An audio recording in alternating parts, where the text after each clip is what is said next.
Romanian Deadlift. One of the best exercises for the posterior chain. It can be done with both a barbell and dumbbells, although dumbbells are the better option for beginners.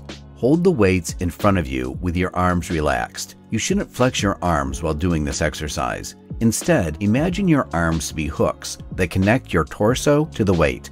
Begin the exercise by moving your hips back and slightly unlocking the knees. This motion should cause your torso to get more horizontal. Continue moving the hips back and lowering the weight until you get to a point where you can't go any further without flexing your back. If you do this correctly, you should feel a big stretch in your hamstrings. Your head should be neutral, with your neck following the spine during the movement. Hold the bottom position for a second, then go back up. The exercise should be performed in a controlled manner, with the eccentric being longer than the concentric. Keep the angle between the ankle and the knee fairly vertical, as you can see in the video. If you're having trouble separating hip from knee movement, try imagining you're closing a drawer behind you with your butt. This should put you in a good starting position. Your weight should be centered through the entire foot.